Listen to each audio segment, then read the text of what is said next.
Kaedah memperbaiki tanah yang kedua ialah pengapuran. Nilai pH bagi kepanjangan tanah adalah di antara pH 5.5 hingga pH 6.5. Oleh itu, pengapuran perlu dilakukan untuk menaikkan pH ke tahap yang sesuai untuk sesuatu jenis tanaman. pH tanah yang rendah akan menjejaskan penyerapan kation oleh akar. Dan akar biasanya tidak sehat. Pengapuran biasanya dibuat apabila pH tanah kurang daripada 5.0. Tujuan utama pengapuran ialah bagi mengurangkan keasidan tanah, membekalkan nutrien tumbuhan, dan membaiki agregat tanah. Gambar foto ini menunjukkan kapur pertanian yang ada dijual di pasaran.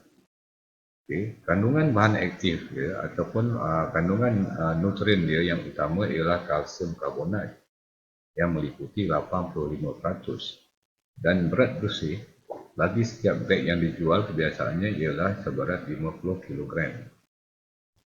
Ada 4 faktor yang perlu dikembangkan sebelum pengapuran. Yang pertama, jenis tanah. Yang kedua, jenis kapur. Yang ketiga, kandungan bahan organik. Dan yang keempat, jenis tanaman. Faktor yang pertama, jenis tanah.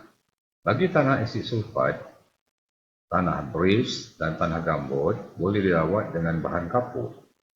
Kuantiti bahan kapur yang digunakan adalah berbeza mengikut jenis tanah.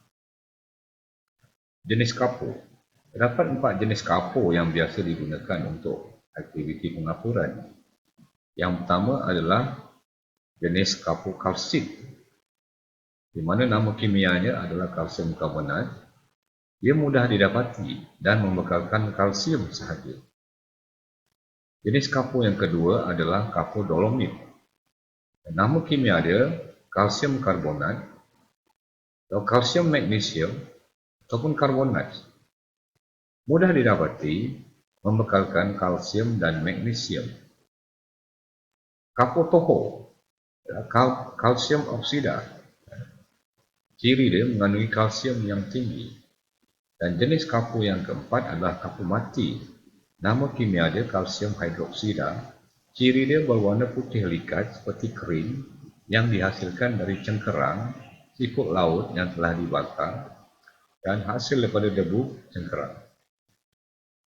Jenis tanaman. Kadar pengapuran yang hendak dilakukan bergantung kepada jenis tanaman yang hendak ditanam. Tanaman yang sesuai terhadap keadaan tanah berasid tidak memerlukan bahan kapur yang banyak.